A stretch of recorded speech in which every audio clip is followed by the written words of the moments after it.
One of the biggest challenges in virtual events today is the networking aspect. People want to meet other people, to create new connections, to do more business. Heck, maybe even finding their new potential spouse.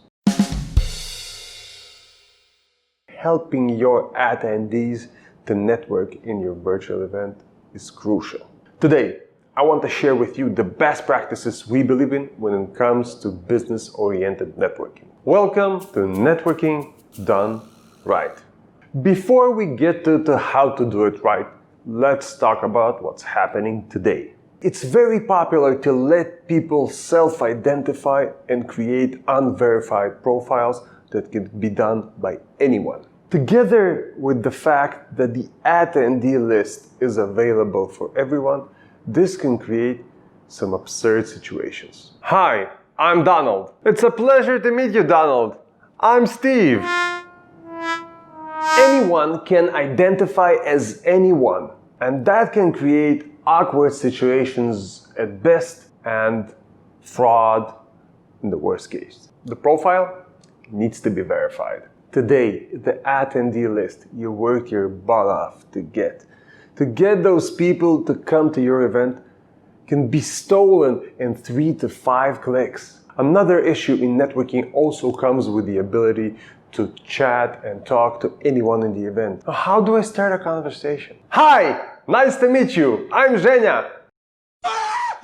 Getting a random message from someone while you're sitting at the computer without any pants and shoes sounds a little bit disturbing, because it is. Attendees need to show interest in conversation with strangers. And just in case, maybe it's better that they're moderated. Why moderated?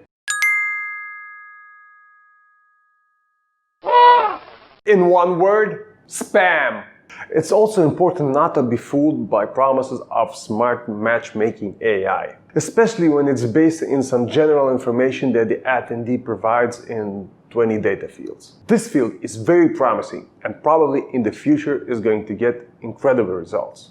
But now, I think it works something like this. Final spin. Ask you to give me a letter from the puzzle at 5 seconds to solve it. Vowels worth nothing. Consonants are going to be worth, well... Awesome AI.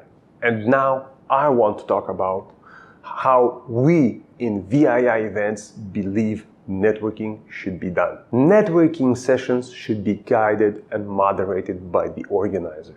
The sessions need to be secure and provide very detailed and verified profiles to actually do some matchmaking. And for God's sakes, be responsible with your attendees' privacy and personal information. And don't just give them to somebody. If you have any thoughts about how to do good networking in a virtual event, please share them in the comments.